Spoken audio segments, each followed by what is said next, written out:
earbuds to work, but other than that, we're good to go. We're good to go. Super. So are we on? All right, I'm gonna hop off.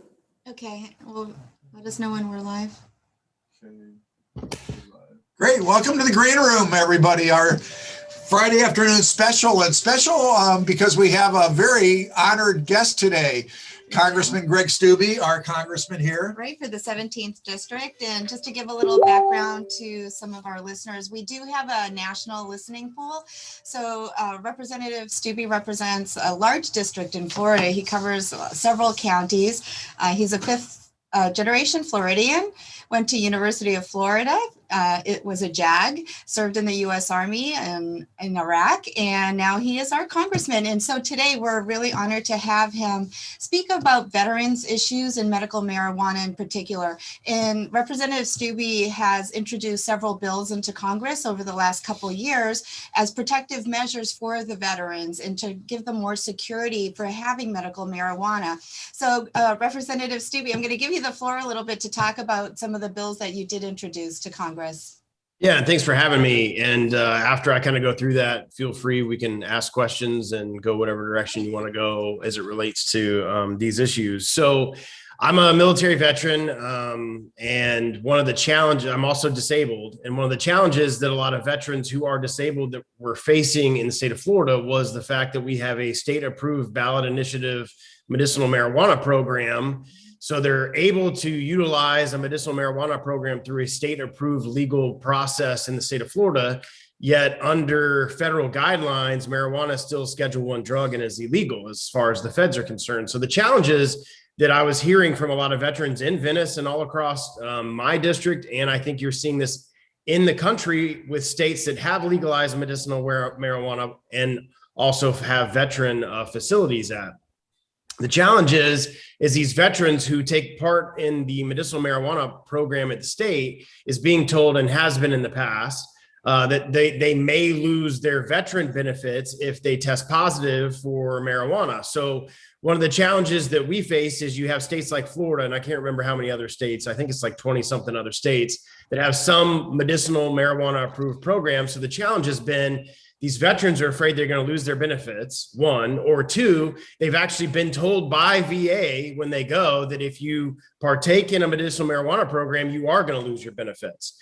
Under the Trump administration, the secretary of the VA at the time issued a rule or a statement or guidelines that the VA was supposed to follow that said that you won't lose your benefits if you are in a state approved medicinal marijuana program and you have benefits through the VA. The challenge with that is it's just guidelines. It's not the law. So I filed a bill. We called it the Veteran Cannabis Use for Safe Healing Act. It's HR 430 that basically does just that. It legalizes in states that have a medicinal marijuana program, a state approved program. It legalizes those programs for veterans to be able to not lose their VA benefits. So it also encourages those providers, those healthcare providers at the VA to work with the veteran and talk about the safe use of cannabis as it relates to their medicine program with the VA. So it also allows the doctors to have a conversation with their patients that otherwise they couldn't have because marijuana is still a Schedule I drug. So that's on the veteran side, something that we've been working on. And I've kind of worked on this issue for quite some time here in Florida. And especially as it relates to veterans, I don't know why we wouldn't want to do what we can to ensure that veterans aren't confused and don't lose their benefits. The other thing that I think will help with this is I have a bill that would change the schedule from marijuana from Schedule I to Schedule III. Because it's a Schedule I drug, we can't do research. We can't do the things that we may want to do. Universities can't research it because it's a Schedule I drug. So simply just changing the schedule from a Schedule I to a Schedule III, which, oh, by the way, to give you some information, fentanyl isn't even a Schedule I drug, and fentanyl actually kills people. A little tiny piece of fentanyl on your fingernail could kill you, and that's not a Schedule I drug, but we have marijuana that is a Schedule I drug that can't be used, that can't be researched. So those are two very simple bills. They're very short bills. They're only a couple of pages long. But if those two bills were to become law, you'd see a fundamental change in the federal bureaucracy as it relates to cannabis and to marijuana. Yeah, and thank That's you a so quick much kind of for background. that focus, Congressman Steube. And it's VHA Directive 1315, actually, what you referred to, which is what allows the veterans now not codified. And I thank you so much for codifying this, right? That they will not lose their benefits from accessing the medical cannabis programs in their state. It's so critical to have it codified because it needs to be codified. It can't be at the whimsy or, of anybody. It's so important. And I thank you so much for that. And allowing the doctors to discuss this with their patients at the VA level is just such an important step that hasn't been accomplished in the past. So thank you so much for that. My veterans tell me it's made a big difference already. Yeah, and I would encourage anybody listening, if you're not in my congressional district, to reach out to their members of Congress and encourage them to sign on as a co-sponsor to the bill. It's HR 430. Because if they do that and those more and more members sign on as co-sponsors, it'll help push the bill along. The Democrats pushed a marijuana bill through the process, but it went above and beyond what this bill does and lost a lot of bipartisan support because of that. So if we stick simply to simple bills like this, like changing the Schedule 1 to Schedule 3, allowing veterans to use it that have state approved programs, I think would go a long way to one, give veterans the knowledge that they know they're not going to get tossed out of the VA and lose their benefits if they use a state approved system.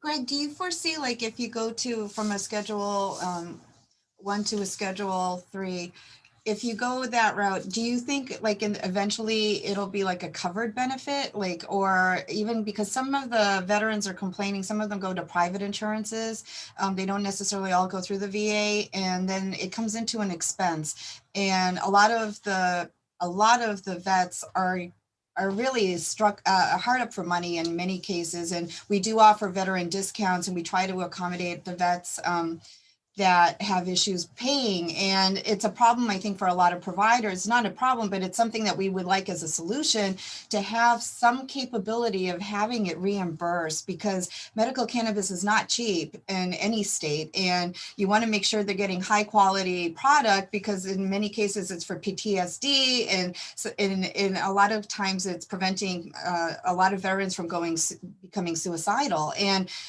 we want to make sure that, they get that level of care, and we want to push it to somehow get covered, because it's one of the chief complaints is also coverage and expense, and a lot of veterans unfortunately just can't afford it.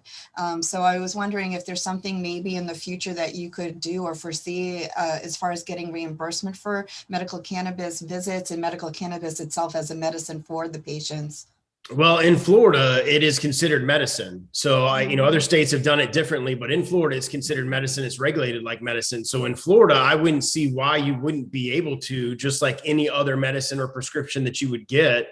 I don't know why you wouldn't be able to, but the first step is moving it from that Schedule 1 to Schedule 3, and then allowing that to kind of open up at the federal level. There's so many issues that we have nationally because it is still an illegal drug, and it's still a Schedule 1 drug, from the banks that deal with the money from the different providers, from the companies that operate in the space. There's a ton of gray area here. Even under the Obama administration, they just kind of turned a blind eye to prosecuting some of these cases. And then you have changes in administration, and you don't know what they're going to do or not do as it relates to the enforcement of the fact that federally it's an illegal drug. So in Florida, it's considered a medicine. So I wouldn't see why you wouldn't, once the scheduling has been changed, why you couldn't make it reimbursable or have some type of schedule for insurance to cover that, because in Florida, it's considered medicine just like anything else. And keeping that tax-free status as medicine, of course, is critical in Florida. One of the things that we talk about all the time, and I'd be interested in your view of this, Congressman, to the extent that, and listen, you and I met, and I thank you for your hospitality when we met back at the State House back in January of 2017. And it was an honor for me to meet you. As an ER doctor, I always kind of kept my head down and stayed out of all the political zones. But when I became involved in medical cannabis, as you know, there's a large advocacy role and educational role. So I thank you so much for, hosting me back in 2017. And I think I've seen you develop with your cannabis education very much as I have, because I'll tell you, when I met you back in, January of 2017, I knew so little about medical cannabis myself, because of course it's not taught in med school. So all of us that come into it with a certain lack of education, but the respect I think that you've shown towards cannabis in your evolution as a legislator I've been very gratified by that. And I think you've carried that forward, to the national level in assisting your vets. Do you think that's true, that you've actually changed in your evolution and education with cannabis as those 4.5 years have gone by since we've met? Yeah, I mean, when I first got elected in 2010 to the state house, we were obviously dealing with it. I actually filed a bill when I was in the state house that would legalize medicinal marijuana. And unfortunately, the legislature leaders at the time weren't willing to kind of take that up. I believed it should have been done statutorily, so that each year the members could go and figure out what was wrong, figure out what was right, what was working, not working, and be able to change it.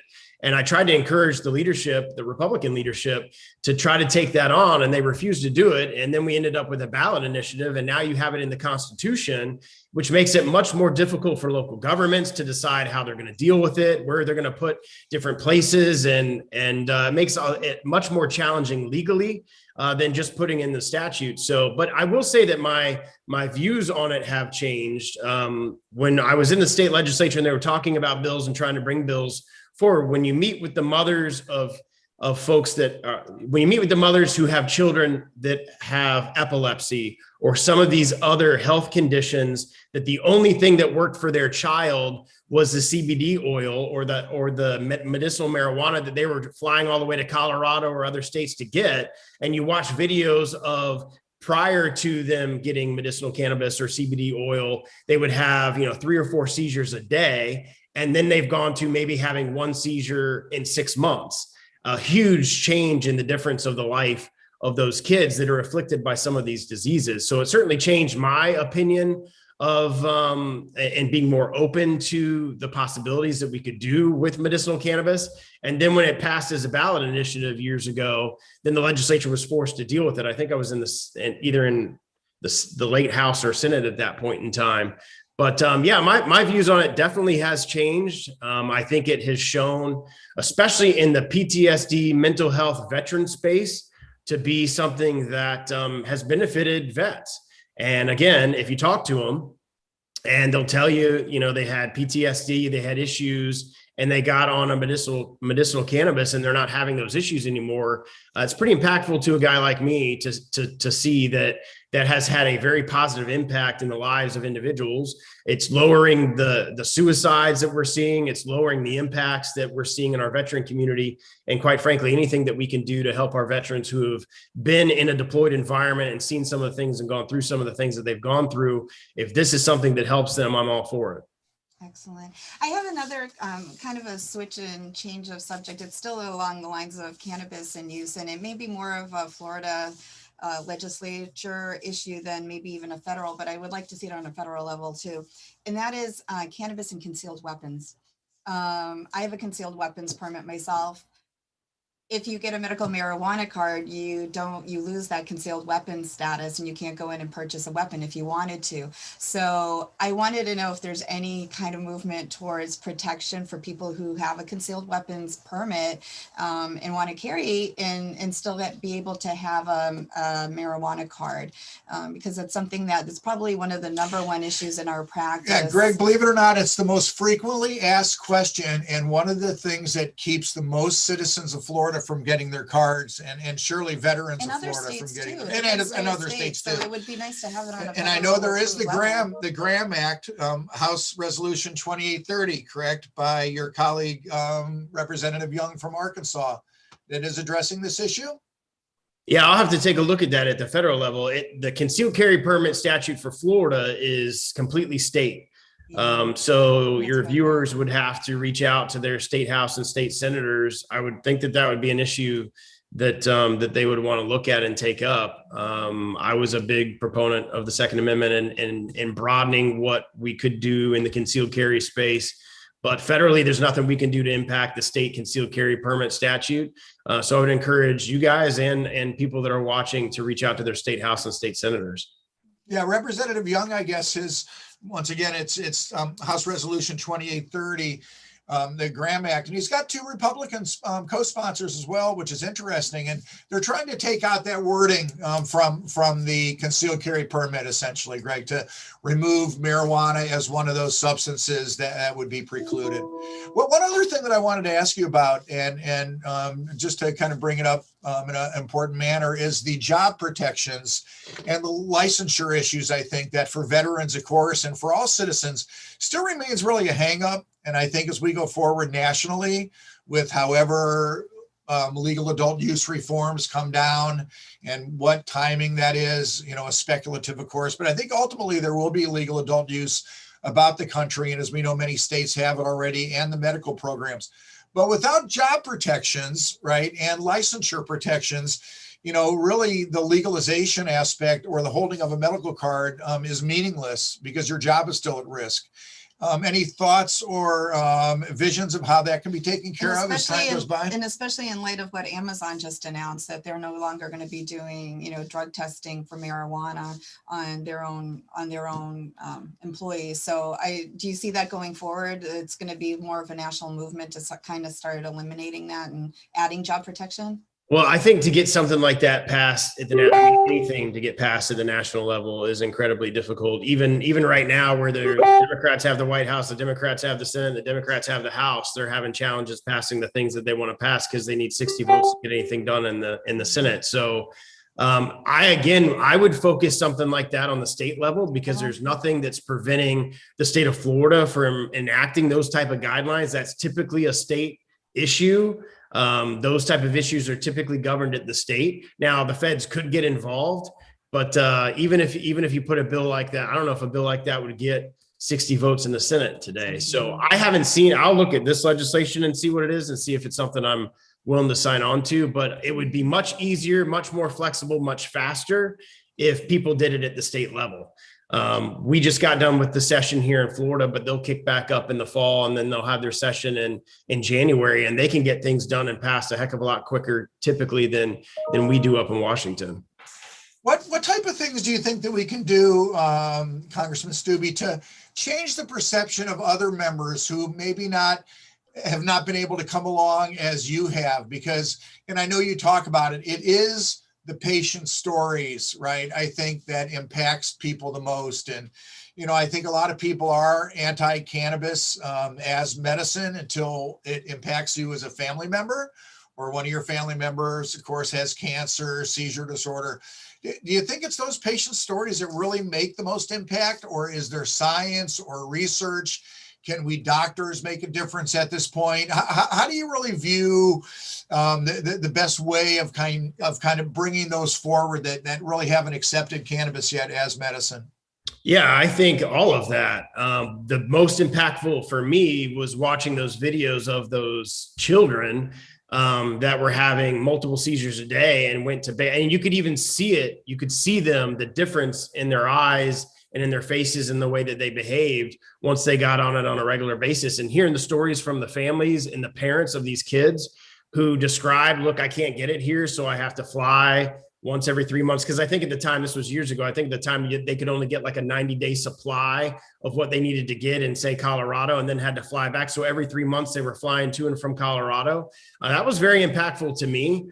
And now that you've gotten so many states that have at least a medicinal marijuana program in place, I think it would be now again, it takes the nation and Congress a lot longer to act than it does the states. But I think you're starting to see movement there. And it's a younger, if you look at who supports it, there's been several votes like this in DC in the last Congress. And if you look at the Republicans that support these issues, they're typically your younger Republicans who have seen the impact of this. And I also would encourage you to advocate down the veteran lane, because there's no deniability that this is helping some of our guys with PTSD. And that kind of politically makes it easier for them to support something if it was a veteran-centric or veteran-specific type program. But that's kind of what did it for me personally. Well, we But had last week we had a guest on, and he was a Purple Heart recipient. And one of the issues that he was saying, he created a vet to vet organization, and he was saying even now, even amongst veterans, it's still kind of taboo to talk about cannabis use, which I hope like one day that actually breaks down too, because he said, you know, it helps and people know it helps, but he said they kind of meet and it's kind of hush hush that they all, you know, use it, because they said they're still worried about the misconception that, oh, okay, they're on marijuana, even though they're all getting relief from it. So I think there's a lot of work to be done on the vet side too, just to give them more support. And in listening to this man's story, I mean, he was a IED guy, an explosive ordnance guy, and the truck blew up that he was in, and he was saying, you know, he was in a coma, and then he was brought to Germany, and after Germany he came here, and he was telling the story where a friend of his from the military happened to come by his house, and he was already out and out. I mean, he was on narcotic after narcotic. They said because of the PTSD, the doctors just pumped him full of all this junk to where he was like non-functioning. And then he said, this friend, he was like basically ready to die. He was at his wit's end, and had his friend not come to his house and driven, like he was in Alabama at the time, had he not driven like from Maryland to Alabama to see him, he would have been dead. And he got him on medical cannabis, and it helped him. And hearing the story, like, I mean, it brings tears to your eyes, but as a country, I just feel like we need to do something so powerful for these vets that are going through this, because it's really, it's such a big subject for them, and it's so personal, and they feel almost like, you know, when he was describing it, he was saying, he was like, it wasn't like lack of support, but it's like a shame. And then, you know, it's all this stuff going on. And then what ended up happening, he was on so many meds, he ended up getting a DUI because he was driving From narcotic intoxication, and he got a lifetime suspension of his driver's license after being a Purple Heart recipient for having all those narcotics that the doctors prescribed him. So the guy can't even drive. And he said even now it's like funny, he goes, so instead now, he goes, it cost me $28, you know, to take an Uber to get to work. But he's like, I'm so grateful I have a job now, because I was on the sofa dying. But these are some of the issues, like for a vet to get this lifetime suspension based off of PTSD for, you know, being prescribed narcotics for it's just a crazy system, and your heart breaks for people like him. He's not the only one. And I you know, anything that you're doing to help, and it's so appreciative. I mean, really, we are, we really are, because you hear these stories and your heart wrenches. We do, and Greg, I thank so much. Your staff has been into our clinic. We invite you in anytime that you're in, you know, locally in the area. I think you'd be unbelievably gratified at the relief that our veterans and really our citizens of Florida are getting, you know, really from the medical cannabis program. And once again, for your support, veterans tell me every day that they see the change at the VA level. So, you know, it's a big rock, and we're chipping away at it slowly. But every bit of the assistance and support that you're giving up there is so much appreciated. And I think one of the things that I see is cannabis, just on the national level, it's bipartisan. It's one of the few things these days, I think, that are bipartisan. And I think the majority of the citizens in the country surely support medical cannabis. But I think also as far as legal adult use goes, and it'll be very interesting to see how that comes down, you know, over the next number of years as you're up in Congress. How do you see that coming down, legal adult use ultimately? Do you see the MORE Act ultimately passing, albeit because, you know, your bill, of course, the veterans bill, you first presented back in April of 2019, I think. So it's been a couple of years already. So as you say, the federal ship moves slowly.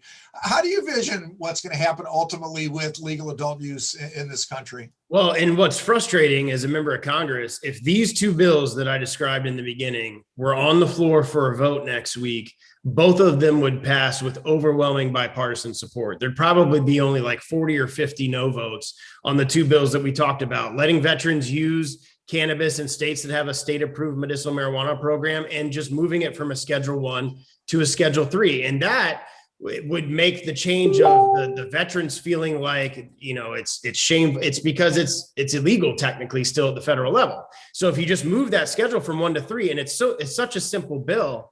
If these bills were on the floor tomorrow, they'd pass with overwhelming bipartisan support. You'd have more than 60 senators in the Senate approve it.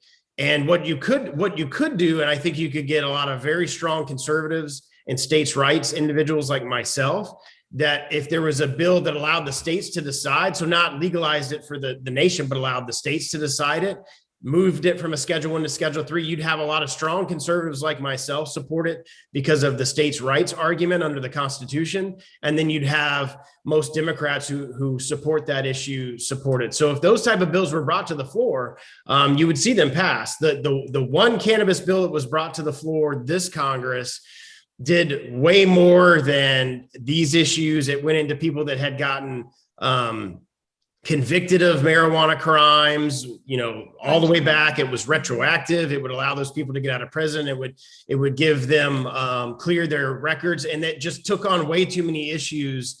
Then you're not going to get 60 votes in the Senate for that. It passed the House, but it's not going to pass the Senate. If you take these piece by piece, and like you said, kind of chip away at this, if you put these two bills on the floor tomorrow, they would pass overwhelmingly.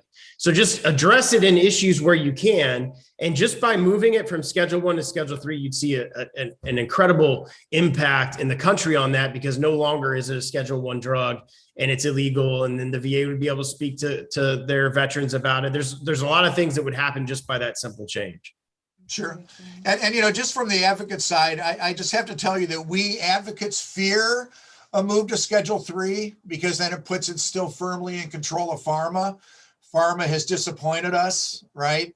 So to me, a discussion of decriminalization, descheduling is a little bit more along the lines of what we advocates are asking for. But I firmly agree with you that getting it out of Schedule 1 somewhere is the first thing that needs to happen. I actually have a hashtag, no research, no peace, right? Until we start to do the research on cannabis, then we're really not accomplishing what needs to be accomplished. So I surely appreciate your effort on trying to get it out of Schedule 1. That's for sure. Do you think at all any kinds of expungements will occur on a federal level? Just because, we also hear stories of patients, or patients' families that have a family member that, was arrested for small quantities of marijuana. Do you ever foresee like an expungement movement where that it would go through both houses? You could, but that would only relate to federal law. Each state would have to do it for the respective state law, which most of possession of marijuana is a state statute. So that's where that fight would have to be taken as it relates, especially the, small possession amounts. And talking to law enforcement officers around the state, they tell me they don't even enforce marijuana possession laws at the state level. So that would certainly be a discussion to have with your state House and state senators, because that would be much more impactful, because most people get charged with a state crime, not a federal crime. And that would be where that discussion would be had. Do you have any proposed bills coming up? Anything else that's of interest maybe to us Floridians and veterans, or anything that might be I know you're really good at writing bills. I know you did a great job when you were in the Florida House. So well, veteran related, I've worked on a bill for a couple of years now, and somewhat related to this. It would give veterans true choice. So right now, if you're certified to get VA eligibility, you're 30% more disabled and you have eligibility through the VA, you still have to go through the VA to get services. And they passed a small choice bill that if they can't get you an appointment within 30 or 60 days, and it's a certain distance from your house, and you may be able to go to a community provider. My True Choice Act would eliminate all of that and give veterans true choice. So if you live in Venice, or you live in Sebring, or I have 9 counties, you live in the middle of the state, and the closest VA hospital to use a 3-hour drive, and you want to go to a surgeon that you know in Sebring or Lake Placid or wherever the case may be, if my bill were to pass, you get the ability to do that through TRICARE Plus or TRICARE for Life. So those veterans would get TRICARE, which is an insurance policy that 90% of medical providers out there take. And so they would be able to go anywhere they want to go to get the service that they want to get when they need it. And I actually think it would have a huge impact on suicides, because one of the challenges I wanted to just say that. As they call the VA, and the VA is like, come in 2 weeks or 60 days or whatever. If they could use community healthcare providers in their community where they live, they could get help right away, and the federal government's going to pay for it because they qualified over the 30% disabled. So that's a bill I've been working on for a couple of years. But again, I think if something like that were to be on the floor of the House, it would pass. The challenge is there's a big, the CBO puts a big cost on it, but the cost I think outweighs, because those individuals who would be using TRICARE wouldn't be going to the VA for services. So it actually save us billions of dollars, but that's not the way that they do the fiscal score for the bill. So that's one of the challenges in trying to get it to move, is the cost. But we put it on our commitment to America. The Republican Party did. If the Republicans take the House, that's one of the bills that are on there for the commitment to America. And when Trump was president, he was supportive of it passing, but obviously he's not there anymore, and we're not in charge of the House. So hopefully Democrats would take that on.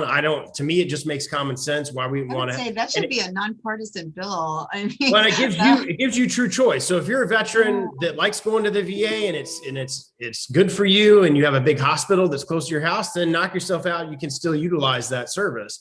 But if you're in a district like mine, where it's a 3-hour rural drive, then you should be able to go wherever you want for your health care. Absolutely. Great bill. That's awesome. I hope it works for you. And hopefully our listeners will make sure that they push their fellow congressmen in their respective states and districts to go along with this bill, because it's really important. And especially for veterans, like you said, especially if they're in some rural area and they don't have access. I agree. I think the suicide rate would go dramatically down because they would have better access, and hopefully we'll get better support on that. Anything else coming down the pike any which way?